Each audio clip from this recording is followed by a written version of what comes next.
Faith Time is our regular conversation on matters of faith, and joining us is Harvey Earls with Bethel Baptist Church in Robertsdale. Good day to you, sir. Hello. All right, so we wanted to talk about mission trips. Well, generally when we think of mission trips, we think of going to a foreign nation, but you can also do mission trips in the United States domestically.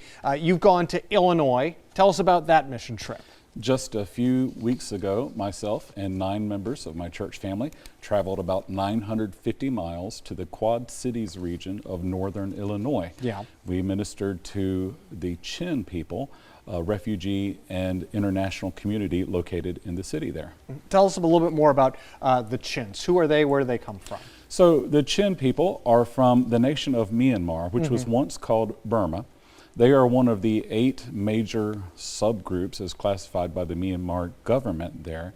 They speak a different language. They are definitely foreign nationals. They are living in our country legally. They are working and residing in multiple communities throughout our country, primarily here because of unrest, conflict, and religious persecution in their own country. Yeah, let's talk a little bit about that. So their situation is not a great one. People may be familiar with the civil war in Myanmar.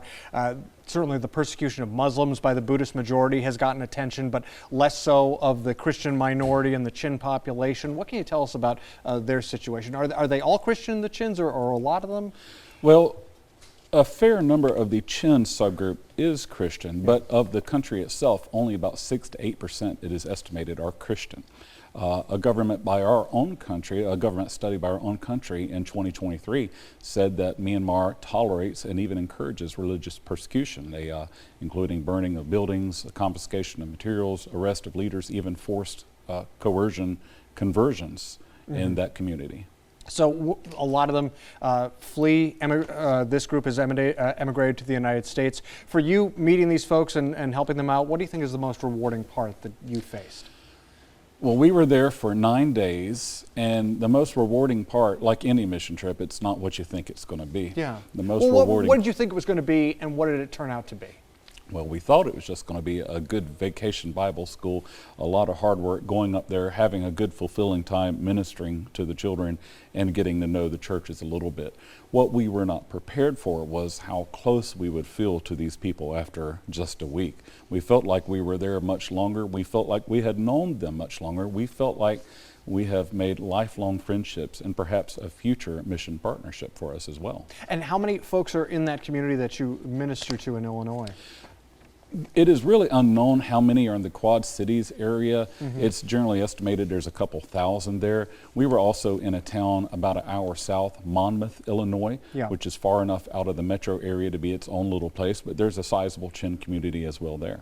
Talk to us a little bit more about the work that you guys did. You said you put on a vacation Bible school there? That's correct. So we did 2 VBSs for 2 churches, and each one of those churches had a church join them. So we did 2 VBSs for 4 churches in 2 locations. Those churches are an hour apart. One of the VBSs we did in the morning, and then we transitioned to the evening VBS. All right, in a lot of cases we're preaching to the choir here. Most people know what VBS stands for. I went to VBSs as a small boy, and you probably went to VBSs, but what is Vacation Bible School in general? Vacation Bible School is a usually summer program, usually lasts the better part of a week. It is a mix of games, crafts, Bible studies, just a lot of fun for children. And we call it a vacation Bible school because it takes about as long as it takes to go on a vacation. And we want the kids to have the same amount of fun as they have on a vacation. All right, we should also emphasize that this is a mission trip that you took within the borders of the United States domestically. Not everybody does that, but why is it important, you think, for churches to go on mission trips within the United States? Well, often, as you said a moment ago, when we go on mission trips or hear the idea of mission trips, we think traveling across the sea, going to a foreign country. But here in our country, we do not have to go to the other side of the world to find the world. It has come to us. There are sizable foreign national communities all throughout the United States. For example, the Chin people, they are spread out in primarily northern cities, but they are scattered everywhere. There's up to 40,000, for example, in Indianapolis, a large Chin community there. We can go and find foreign people who still have the same needs as their overseas brethren, and we can do some of the same ministry as well. Why do you think people often gravitate to international trips instead of domestic mission trips? Well, I think there's this idea of missional tourism Yeah. that some people may engage in. They want to go somewhere, they want to see sights, they want to take the pictures, and they sort of try to combine that with a mission trip to Yeah. maybe have some self-fulfillment. In doing so, there's a danger that you're missing the entire point of going on a mission trip altogether. Mission trip isn't supposed to be vacation. You may get to see some things you've never seen before, but it's supposed to be hard work. It's supposed to be us pouring out ourselves to another group of people and leaving tired but fulfilled. Let's talk about the tired and the hard work portion of it. How do you think the Vacation Bible School that you guys set up, how do you think it resonated with the Chin churches? That is a question that we had no idea what the answer was till we went and found out. It resonated very well, but it was a tough sell at first. On the first day, the kids were kind of looking at us. They had never seen or heard of a Vacation Bible School. What was the initial reaction from the kids when you approached them with this? Was it resistance, fear, uncertainty? It was guarded. And they weren't quite as eager to answer the questions in Bible class, for example, on the first day. But by the time the second, third, fourth day rolled around, those kids were climbing all over us, and we just loved them. They were so affectionate, so adorable, and so eager about what we were bringing to the table. Is their practice of Christianity in the Chins, is it different than what you've experienced in the United States with your Baptist church? Well, as far as what my Baptist church traditionally experiences on Sunday mornings, it's quite different, yes. Yeah. It's, of course, in entirely a different language. These are not English-speaking churches. What is the predominant language for the Chins? It is Chin. That's Okay. what they call it. There are many, many languages in the country of Myanmar. They don't all even understand each other. Mm-hmm. But the kids are completely fluent in English. Most of those kids go to the school system right there in the Quad Cities. Even though their parents may not be totally fluent in English, the children have a rather firm understanding of the language. Mm-hmm. We were talking a little bit about the military coup in 2021 and the subsequent civil war and the unrest. How have you seen that affect the people who have managed to immigrate to the United States? Well, not only did we get close to the children over there, but we got very close to their adults, which, might I say, were as excited about VBS as the kids were. Mm-hmm. But without exception, every time we had any serious conversation with one of the church leaders, the elders, the pastors, any of them, it all came back to that fact right there, that they are concerned. These people in Myanmar, to us, it's just a foreign nation, mind you, that I've never been to.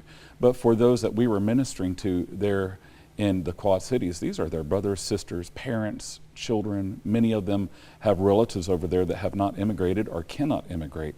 There is a deep concern for their fellow nationals over in Myanmar. And constantly they would ask us, please pray for them, please remember them, please do your best to raise awareness of their plight. When you hear stories like that, what do you think is the thing that impresses upon you the most? What do you think you've learned from this experience? So much, so much. We have learned the beauty of these people, and this is a people group that I had never had exposure to. Now I want to learn the language. I want to go back up there. I want to immerse myself in their culture. I had never had any experience in this culture before.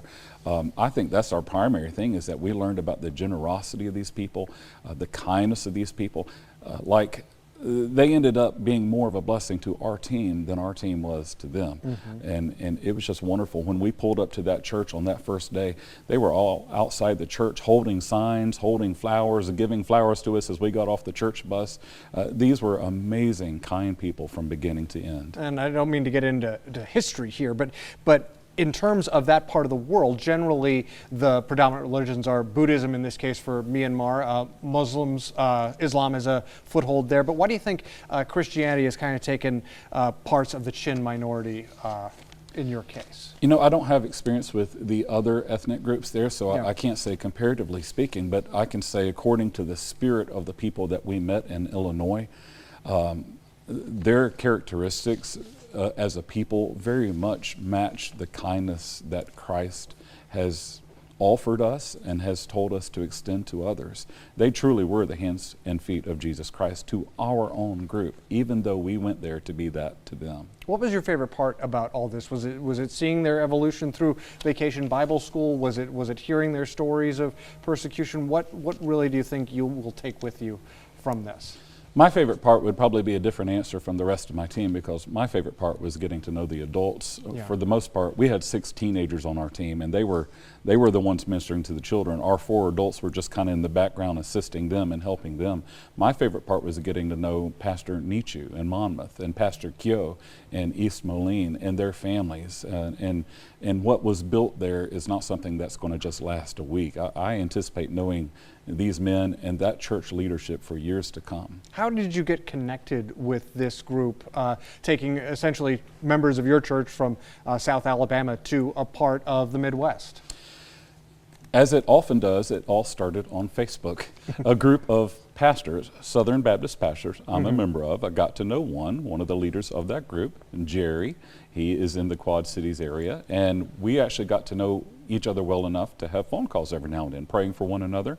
He mentioned the possibility of a trip one day. I mentioned the possibility of going, and before you knew it, we were planning this trip and having Zoom meetings with those pastors up there, and the folks in my church jumped at it. This team formed, and we were on the road in a relatively short time from that meeting. Speaking more in general about the Southern Baptist Conference, it is predominant in the South because South's in the name, but how do you think the conference is able to make inroads to more northern parts of the country? Well, so the Southern Baptist Convention is in all the states, although certainly it is less predominant in the north.